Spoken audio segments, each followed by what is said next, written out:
just wanted to welcome everyone that has made it here. We sure appreciate your attendance, so welcome.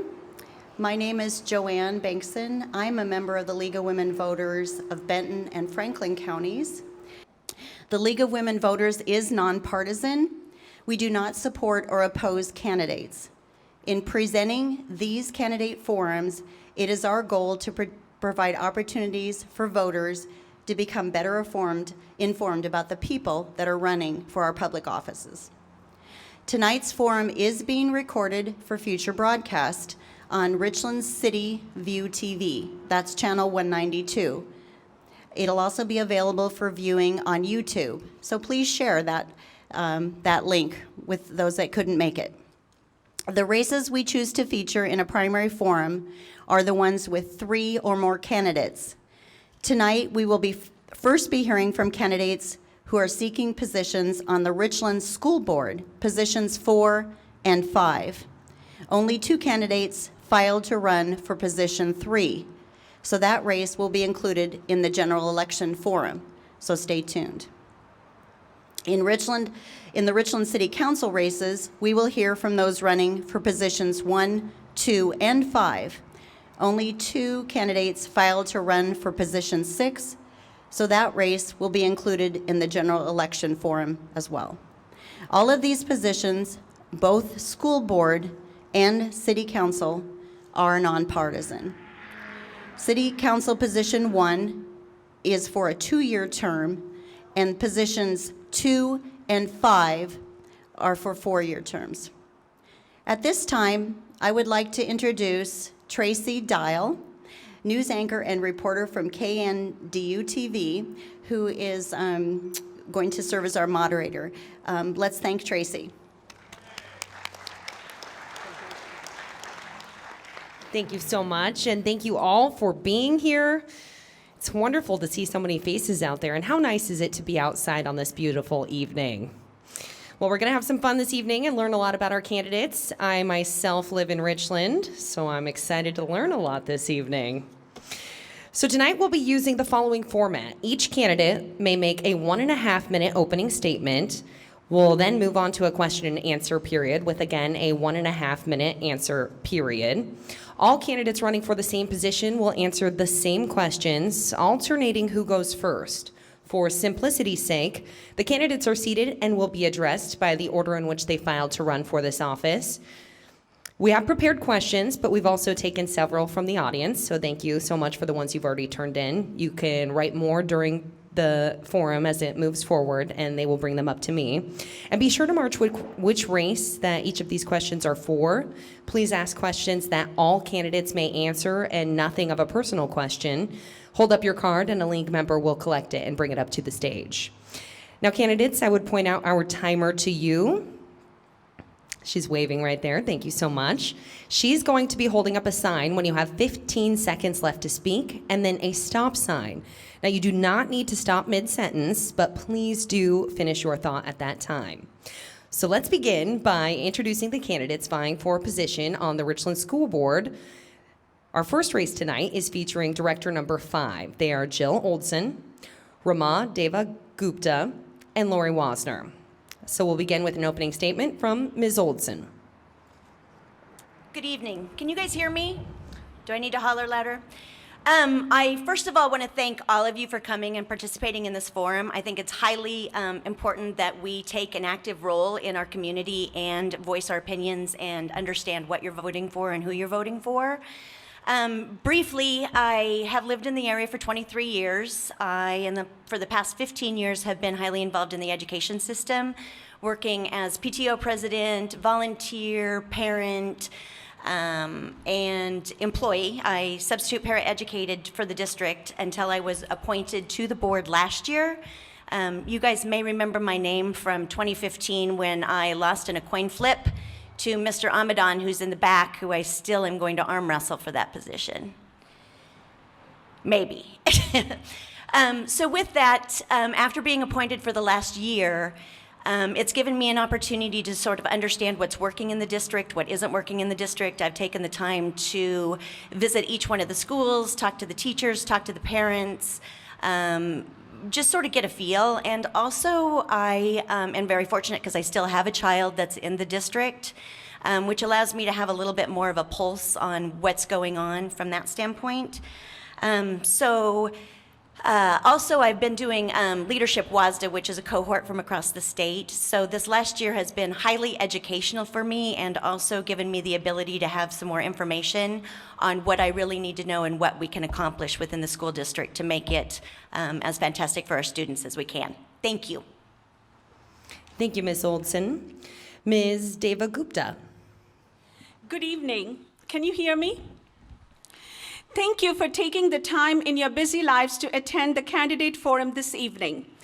Thank you to the League of Women Voters for organizing this event. It is an honor and privilege to be here with all of you tonight. Your participation is a tribute to your open-mindedness and your willingness to listen to each candidate's message.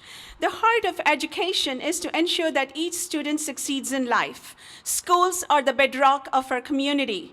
Unless all school district professionals, board members, and community members work well together like the wheels of a well-oiled machine, our economy cannot continue on the path of prosperity.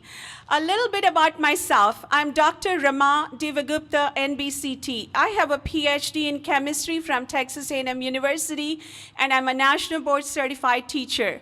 I'm a proud parent of 2 Richland School District graduates, an experienced teacher, school volunteer, and a student advocate. I was a stay-at-home mom for 14 years, during which I volunteered in schools and served on several RSD committees. Currently, I work as a high school science teacher in neighboring KSD and as an adjunct in CBC. I'm also working in PNNL since the last 2 summers. My dream is the same as your dream, to ensure that every child will have the same opportunity to excel and lead a successful life just like my children did. Thank you. Thank you, Ms. Deva Gupta. Ms. Wasner. Thank you. Thank you for all being here tonight. I appreciate your time and effort coming tonight. I've lived in Richland for over 30 years, and I have a Bachelor of Science degree from the University of Utah in medical technology. I have 2 sons who went through the Richland School District. One is an electrical engineer, and one is a jazz director. They were both involved with music, drama, sports, and academics, which means I was also involved in all of those activities. During that time, parents had to pay for the cost of the buses whenever we had to go to a festival or competition for our band. And I felt that the band families were burdened with those costs. I did go to the school board and ask for some relief of that, and that request was answered. I served as PTA president at Jefferson Elementary, and also I was the band booster president up at Hanford for 6 years. I currently work as the director of Christ the King Church, and I have experience with hiring personnel, creating and adhering to budgets, and writing procedures, which are some of the main duties of the school board. I'm actively involved in the community, and I'm on the board for Drums Along the Columbia, which is a collaborative effort that we do every July. Hopefully some of you were able to go to the show here. We fill Edgar Brown Stadium with over 2,000 spectators and 1,200 performers. It's been a tough year this year for the school board, and I think we need to find some strong leadership to heal and find some trust and transparency for the coming years. Thank you. Thank you, Ms. Wasner. Now we'll move on to the question portion. Ms. Oldson, you have the grand honor of going first, and we have a ton of audience questions. You guys are very involved tonight. Thank you. So let's start with one of those. As a school board member, how would you put the rights of marginalized students like refugees, LGBTQ, LGBTQT, and Hispanics, how would you protect them? I'm going to repeat that. As a school board member, how would you protect the rights of marginalized students like refugees, LGBTQT, or Hispanics? My apologies. First of all, I think there is no differentiation in any of our students, what they are, where they come from, where they live, other than in our community. I think as a community, we really have to focus on the ability of looking at each child with all their uniqueness, their skills, their talents, their deficits, where we can help them, regardless of where they come from. Each one of us has the fundamental right as a child within this district to receive an education. So there are laws protecting various demographics and various things where we have to abide by. But I think the most important thing that we have to remember as community, they're in our community. It doesn't matter. It doesn't matter who they are, where they come from. Each child needs to be looked at as an individual, and we need to give the teachers and the administrators the toolbox and the skills that they need in order to make sure that they're addressing the needs of each and every one of our children. Thank you. Thank you. Ms. Deva Gupta? Can you please repeat the question? Yes. As a school board member, how would you protect the rights of marginalized students like refugees, LGBTQ, or Hispanics? Thank you. I have some numbers from OSPI with regard to Hispanics. The number of non-English speaking children has risen in RSD 3.5% in 2000 to 18.76% in 2017. And our teachers who have a different background, their numbers have not gone up as much.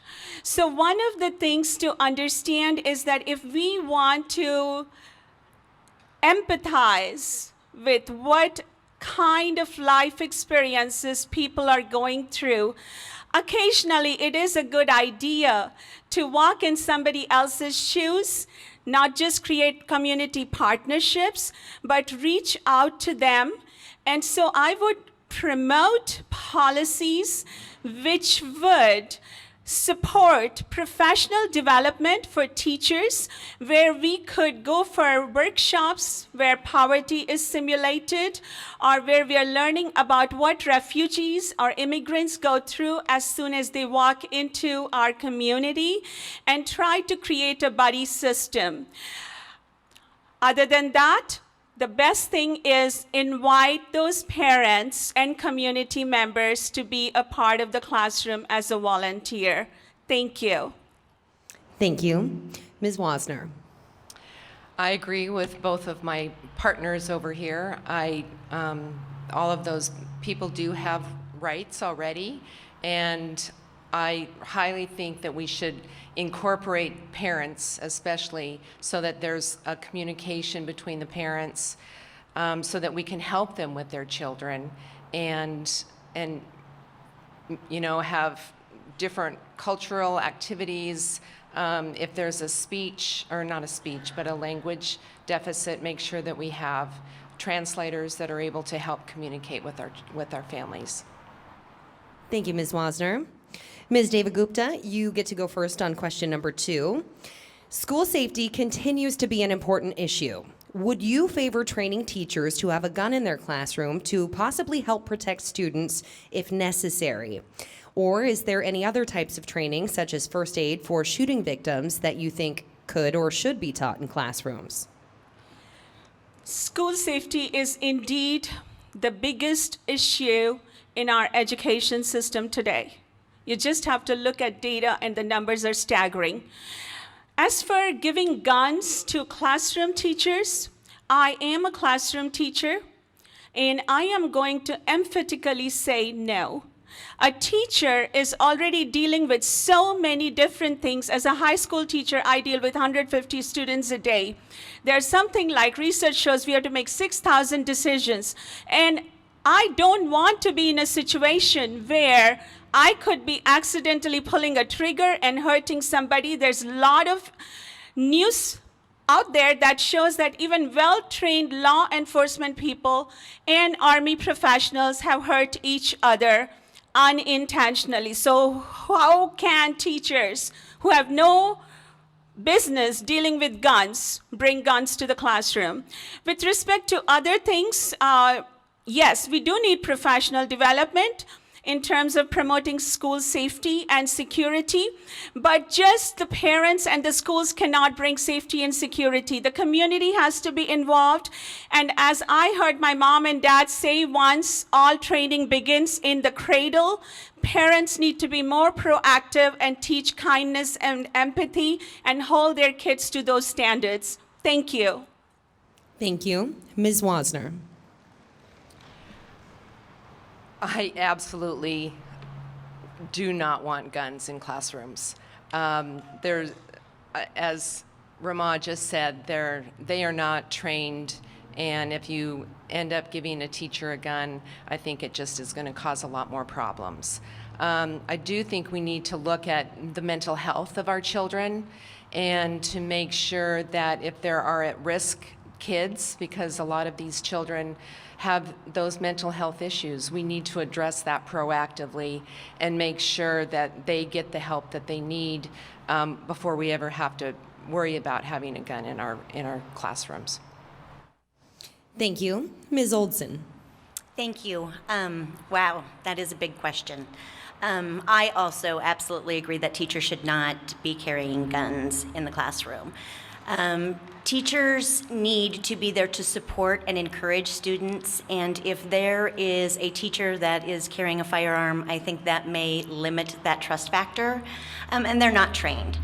But far, far, far more important than the question is, do we allow teachers to have guns, is we need to look at the mental health issues of our students.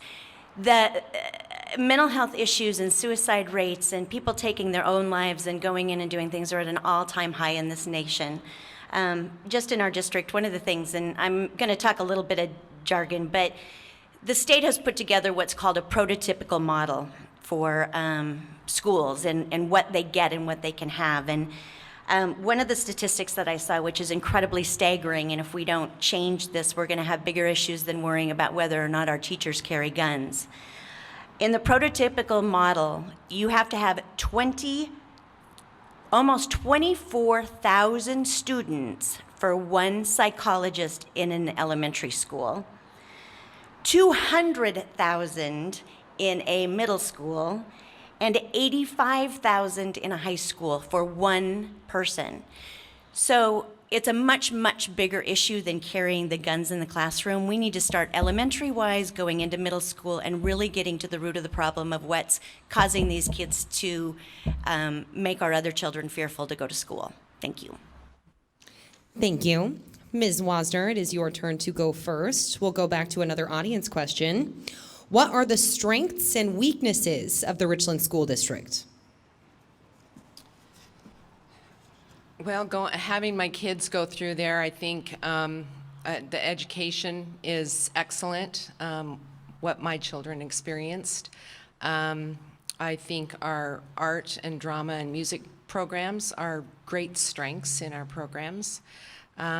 We have wonderful teachers and parents who want to be involved. And when you have a community like ours who are willing to be involved with our schools, then you're going to have a strong school. Maybe some of the weaknesses, my kids haven't been in school for a while, so I'm not quite sure what some of the weaknesses are right now. Thank you. Ms. Oldson. I think the biggest strength that we have within our district right now is we have people who genuinely care about the success of our students, from administrators to teachers to community members to board members. It's very obvious in how we support and how we treat things that have to do with the school system. So that part is very strong and very supportive, and one of my things is we shouldn't have a good district, we should have a fantastic district because of the support that we get community-wise and the staff that we have. From the what we're not doing so well right now, I think probably the biggest thing we're not doing well is we're not communicating. We're allowing information to get ahead of us before we are being reactive as opposed to proactive to the information. And I think that that's a community aspect. We serve you as a community. You give us the values and directions of as a school board in the directions you want to go. And I believe it's our responsibility to share that back with you and let you understand the way we go through making decisions and establishing. Bottom line is every decision that we look at and every decision we make, it's how does it affect our students? How does it affect the teachers, and how does it affect the community? So with that in mind, I think transparency, communication, and accountability are things that we can work on. The great things are our students, our teachers, and our community. Thank you. Thank you. Ms. Devagupta. So first of all, the strength of Richland School District is our community. Our schools are only as good as our community is. We have highly involved community members. Richland has the highest per capita PhDs in the country, or maybe close to the highest. Our parents are very involved, and that is why we have programs like Destination Imagination, science fairs, math is school, and everything, where parents are volunteering, literally. So that's a huge, huge strength.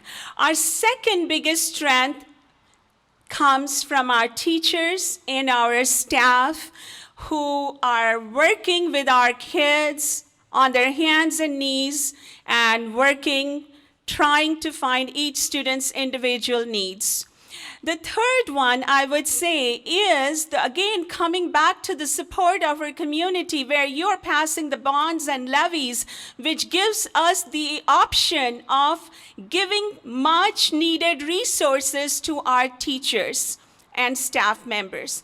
The weakness is a result of the lack of transparency, top-down decisions, and losing trust and respect. I've never seen such low morale in our teachers and staff as I have seen in these last several years, last couple of years, excuse me. Thank you.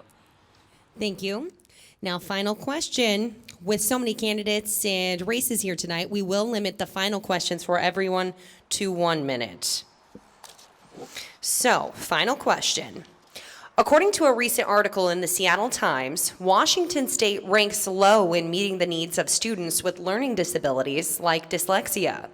Many factors contribute to this problem, from lack of early testing to a shortage of psychologists and special education teachers. So how would you rate Richland in its approach to meeting the needs of students with learning disabilities? And Ms. Olson, you are first. Wow, that is a really, really hard question. We absolutely need to fix the opportunities that we have with our outside of general education. Schools don't have the funding to hire people to do testing. Schools don't have the resources or the main resources in order to make sure that the teachers are qualified and educated in doing that, and we have a shortage of special education teachers. The state has made it so incredibly complicated in order for a student with special needs or any type of a learning disability to go through the process and get what they need. There's a thing called an IEP, which is an individual education plan. And that is so complicated for parents to work through and adjust that we need to make sure we advocate for them and give our teachers, again, the resources that they need to do it, the parents the ability to make the decisions and work with them in that, and then the policies and procedures to implement them within the district. Thank you. Thank you. Ms. Devagupta. Can you please repeat the question? Absolutely. According to a recent article in the Seattle Times, Washington ranks low in meeting the needs of students with learning disabilities like dyslexia.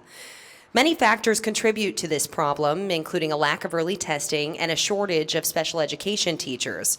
So how would you rate Richland in its approach to meeting the needs of students with learning disabilities? Okay, thank you. So first thing is there are two important things in this question. One is learning disabilities and one is SPED, which is special education, which comes under, IDEA, the Disability Act. So that is separate from something that we call 509, where adjustments and accommodations have to be made. The government does allocate funds for SPED. We have to be watching those. How are they being utilized?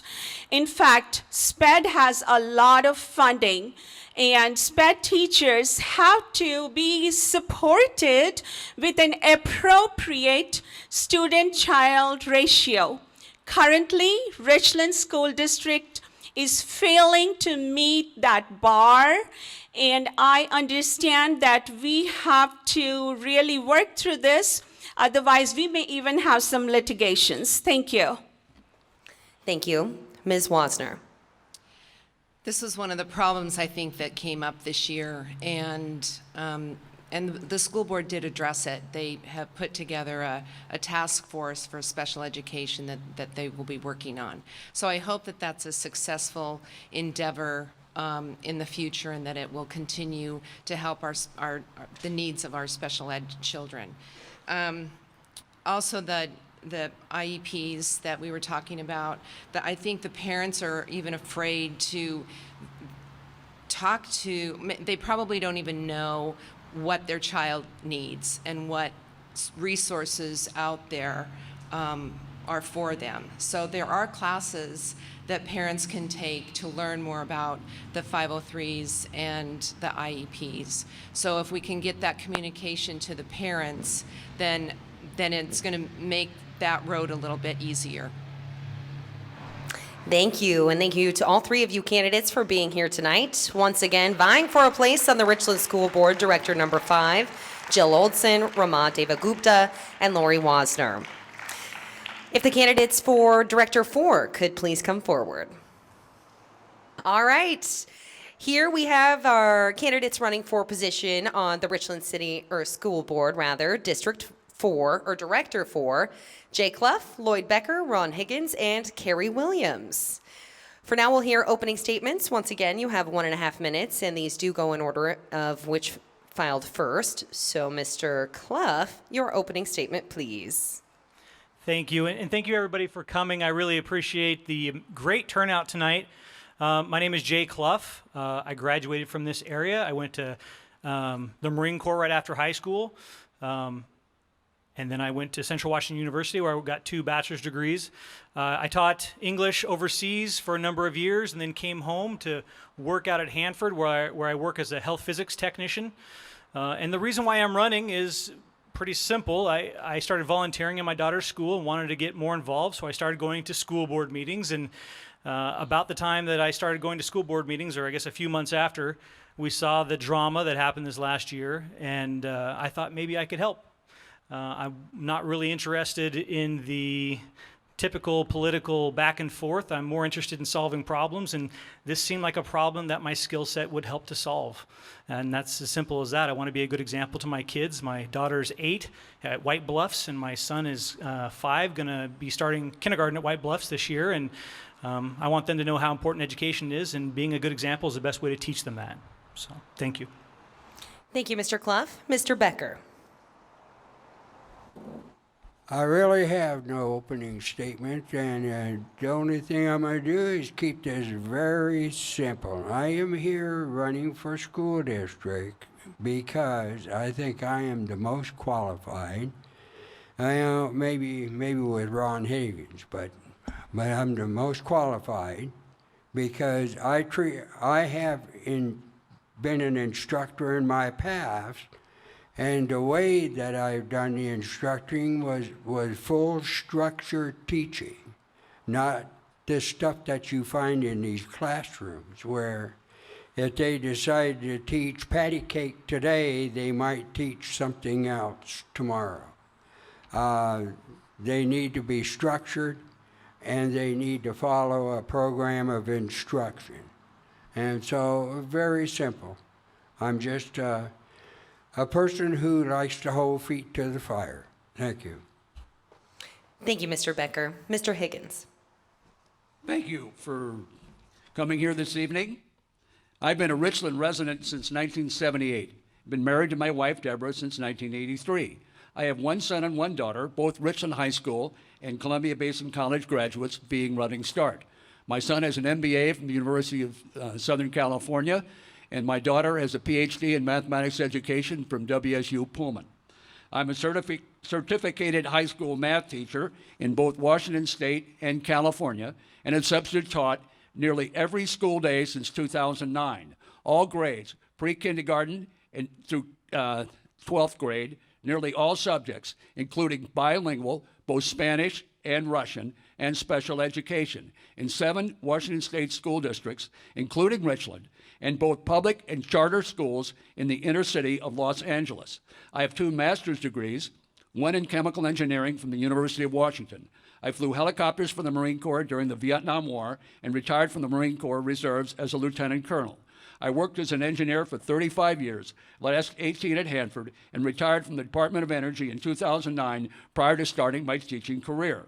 Protecting our kids in schools is my top priority, so I'm continued to keep keeping our schools safe and our education world class. I work to keep curriculum focused on student development and excellent in fundamental skills, affirm the authority of parents over their children's education and health care, allow a practical math course, an alternative to Algebra 2 for high school graduation, and will fight against social experiments and initiatives that seek to sexualize our students.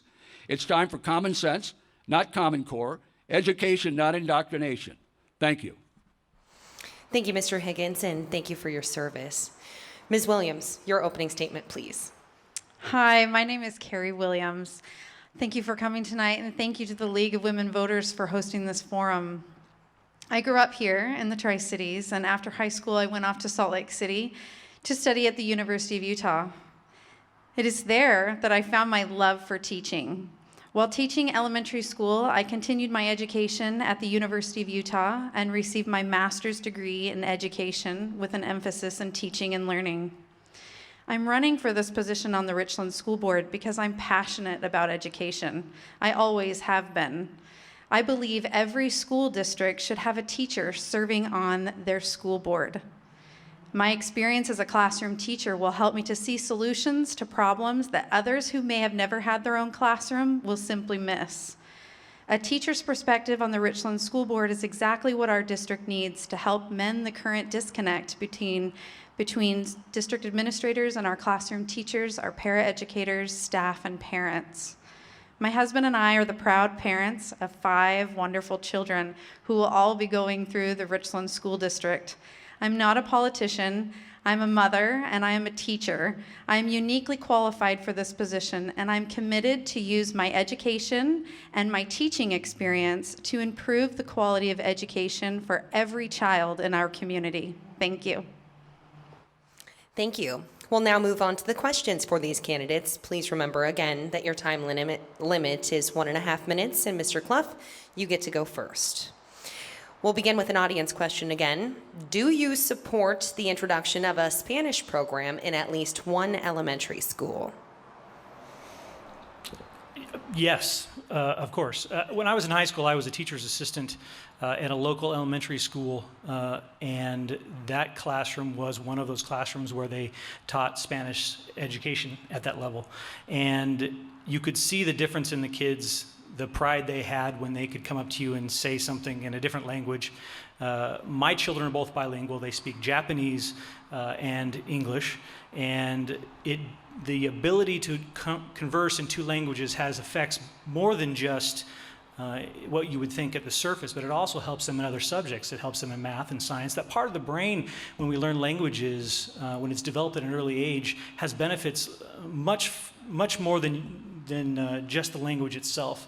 And I think learning a foreign language at an early age is an amazing opportunity for our children, so I would absolutely support that, yes.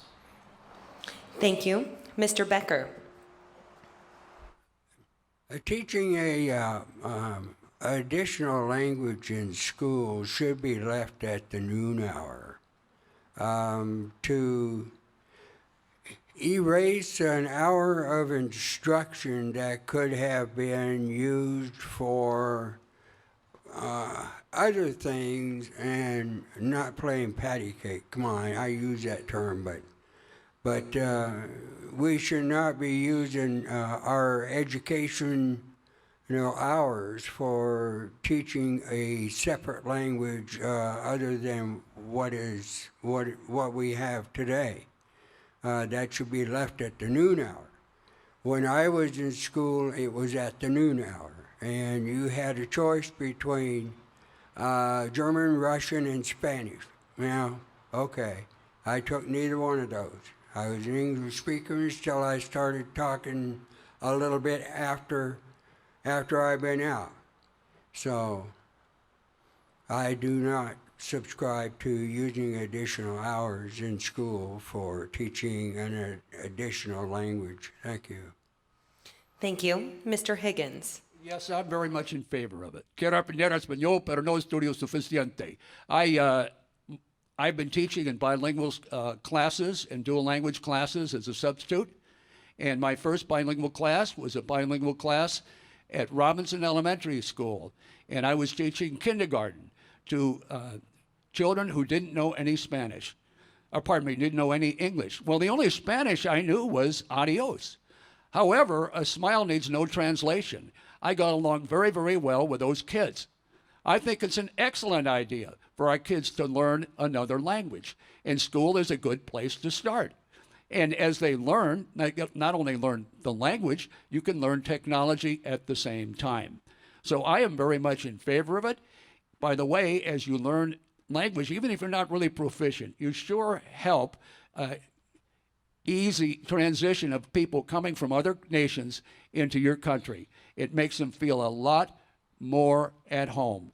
They really appreciate it when you can even say simple phrases in their language. I've had the pleasure of teaching people in very different situations, including in the inner city of Los Angeles at a charter school sponsored by a mosque right down the South Central Los Angeles. It was an excellent experience for me, and I think it's an excellent experience for our children if they learn another language and become proficient at it. Thank you.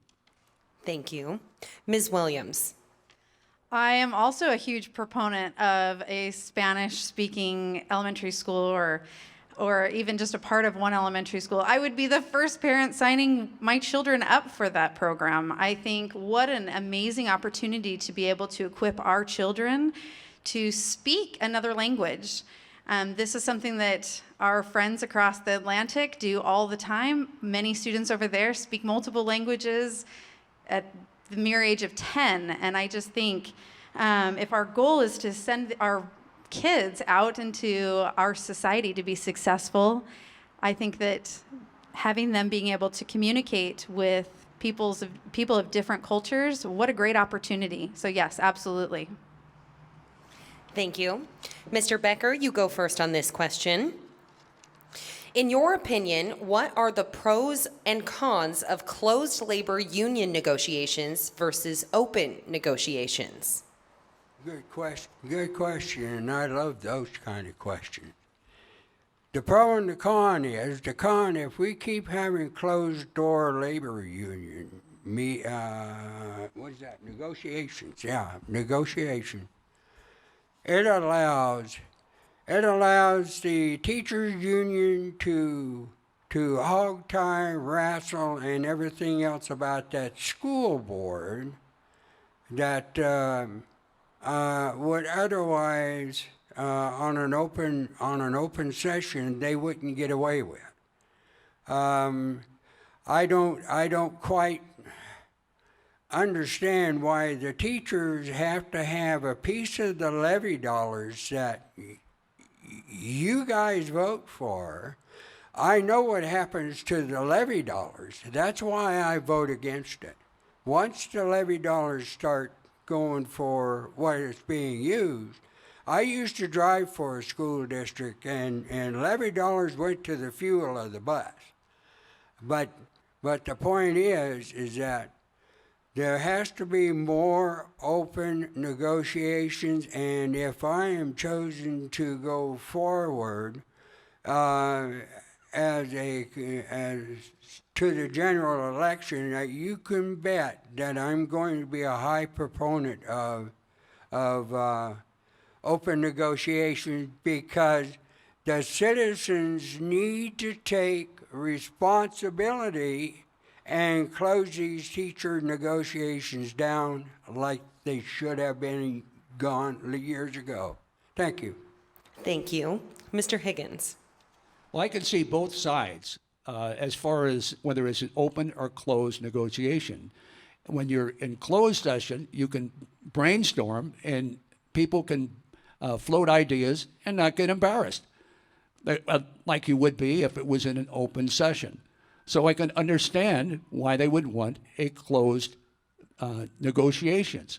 However, you're dealing with public money. This is a public institution. They're called public schools for a reason. Therefore, the public should be privy to what's going on. The only way that could be done is as an open meeting. So that's the other side of the coin that I can see. As far as which is the most important, I would have to say I would fall in favor of the open meetings. What do we have to hide? I don't think we have anything to hide from the taxpayer. Thank you. Thank you. Ms. Williams. So pros and cons, I would say the pros would be what were already mentioned by Mr. Higgins. I mean, we would have transparency. We would be keeping people honest. Oftentimes when people are behind closed doors, we don't know what's happening, and this is our money that we're dealing with. And so keeping accountability to our leaders as well as our union leaders. Cons, I can see that it being difficult because with there being so many cooks in the kitchen, if you will, that makes negotiations a little bit more difficult. But I am in favor of open negotiations. Thank you. Mr. Clough. Imagine the next time that you go to your boss and ask him for a raise, but instead of just you and your boss, which is already an unequal power dynamic, you have your boss's boss, you have your boss's office mate, you have multiple people from the company sitting in, but it's just you on the other side of that table. And when you start the negotiations, everyone else in the room gets to talk before you, and then they make the decision without you. That's what we're talking about in open negotiations. No one's trying to hide anything. And if we use logic, up until recently, teachers were terribly underpaid. So these closed negotiations haven't been helping them a ton. So it's not like they're trying to take advantage. It's not like it's a transparency issue. It's an issue of unequal bargaining. The teachers have the right to earn a living wage, a wage that is equal to their experience, to their education, and to their responsibilities. They teach our children. They should be paid adequately. And for us to open that up to everyone in the community to have a say before the negotiations are even done seems vastly unfair to me. Let the negotiations go between the employer and the employee. And when that happens, we will get a good resolution. If you use open negotiations, you're going to have some bad outcomes. Thank you. Third question, Mr. Higgins, you have the honor of going first, and we'll once again do an audience question. So many students, when they graduate, are not prepared to be a responsible citizen. What do you plan to do to correct this? Well, that's one of the reasons. That's one of the reasons, thank you. That's one of the reasons I'm running. We need to prepare our students to be responsible citizens in our free enterprise economy and our constitutional republic. One of the problems that I see is I substitute every day, and I've asked students after they've said the Pledge of Allegiance, what does the word pledge mean? Very few can even answer that. There are students in high school who don't know their multiplication tables. I find that disgraceful. We could do better than that. I know we can. We have great teachers. What's wrong? I think the emphasis coming from on top, the educational hierarchy, is stifling our ability to make decisions at the local level. We need to ensure when people get it, when our students graduate, they know that how to balance a checkbook. They know what their rights and responsibilities they are as a citizen. And of course, one of your responsibilities is voting, and you have to be an informed voter. And another one of their responsibilities, if you're so called, is to actually stand for public office, as those of us here have done. And I would encourage those people to get involved, to learn their government, because the government is not eloquence, it's not reason, it's force. And like fire, it's a treacherous servant and a fearsome master. They need to know it and know how to control it. Thank you.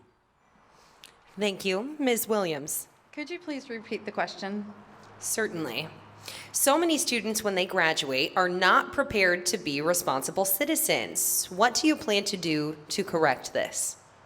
One thing that we can be doing is involving our students in our community. I think that a big part of being a great member of a society is being able to serve and teaching kids how to serve others. And I think that we can involve that much more than we are now. And in addition to that, our community is very well educated, and getting our kids out into the field and seeing different things that they like to do as far as their career goes, and seeing what makes them happy, what brings them joy. And so when they're off, whether they decide to go to college or they go into a trade, whatever it may be, they will have some experience with that career.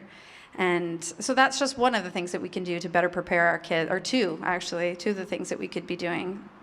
Prepare them for service and get them into a career early on. Thank you.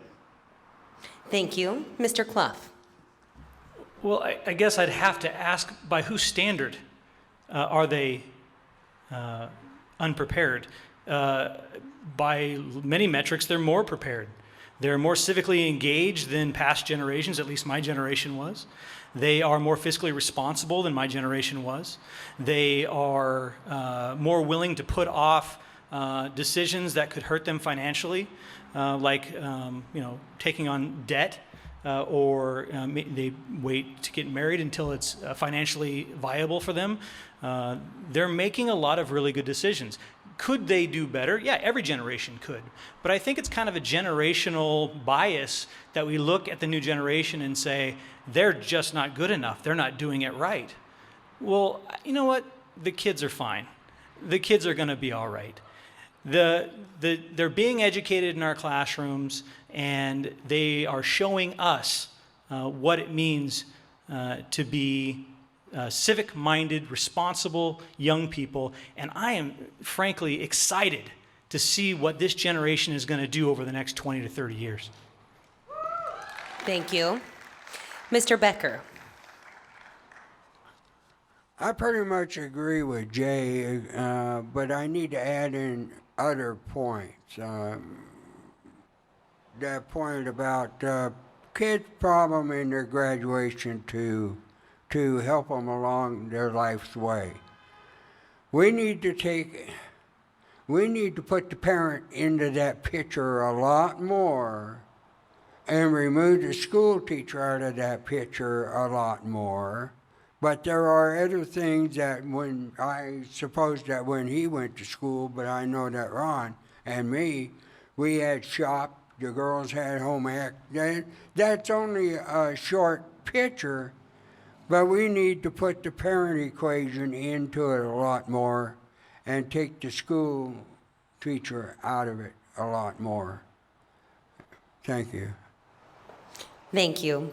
As with the last race, we will ask that for this final question, you keep your responses to 1 minute. Now, last week, when we asked school board candidates in Kennewick about their views on arming teachers, we only asked those running for one position. Later, both the candidates and audience members both said that they would like to hear all candidates answer that question.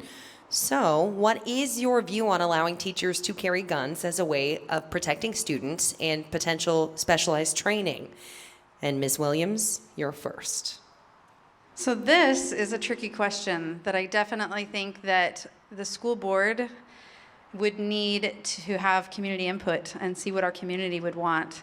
I personally, having been a teacher, whenever the unthinkable has happened, I don't know a teacher out there that hasn't pictured themselves in that position and thinking, what would you do to save your students? And I would do anything to save my kids and my students. I think of them as my children, my students. And I personally think that we should allow teachers who are educated and who are volunteered and maybe selected by our school's SROs or by other means to have a gun in their classroom. And with that, they would need to have specialized training, and specifically with a high-stress situation. So it wouldn't just be passing out guns to every teacher. They would definitely need some training and volunteering to step up and do that for our children. Thanks. Thank you. Mr. Clough. I'm a U.S. Marine. I've been highly trained with small arms. I can tell you that the max effective range of a 9mm pistol is about 25 yards. And when you're at that range, the adrenaline starts pumping, and even people that are very well trained like myself sometimes are not going to hit straight. And when I have my little girl in a teacher's classroom, the last thing that I want to hear is that my daughter would have been okay had the teacher not panicked and a ricocheted bullet or a stray bullet hit my daughter and she didn't come home. I think that our teachers should teach, our SRO officers should protect our students, and that I think it takes a lot longer than a specialized class to train someone how to use a weapon that it took me years to effectively learn how to use. Thank you. Mr. Becker. I know you have 3 servicemen that have I say grown up using weapons of the military's choice. And the reason why I say that military's choice, during my time it was M1911s and M60 machine guns and a few of those little choice things along the way. But I'm not talking about using M60 machine gun. I'm talking about putting a weapon in a school teacher's hand that knows how to use these things. There was one statement by one of the other candidates that told me that she was no more confident to handle a weapon than man in the moon. But us 3 servicemen, we are trained to do that. We can get teachers trained to do that. And if you're not confident, then you shouldn't even be there. You shouldn't even be around a weapon, even if you got one at home. Thank you. Thank you, and thank all 3 of you for your service. Mr. Higgins, you have the final answer. Well, I'm very ambivalent about this. When you put a weapon in somebody's hands, there's always a chance that the wrong guy gets it. And then the wrong guy is shooting bullets downrange. I certainly don't want that. However, in a really extreme situation, it's always nice to have someone who can appeal to a level of force that is enough to neutralize the threat. So I'm somewhat ambivalent. We do have resource officers in our schools, and possibly having a select number of teachers who are highly trained, who could assist the resource officer in an extreme situation, would be possibly a viable alternative. It's a real sad state in this country when it's come to that. I could guarantee you when I was going to school, this didn't happen. I'm tired of it. I'm tired of having to face this, but it's reality, and I'm sorry for it. Thank you. Well, thank you to all of these candidates for being here tonight. Once again, vying for a spot, the Richland School Board Director 4, Jay Clough, Lloyd Becker, Ron Higgins, and Carrie Williams. We'll now take a short 5-minute break while we move on to the Richland City Council candidates.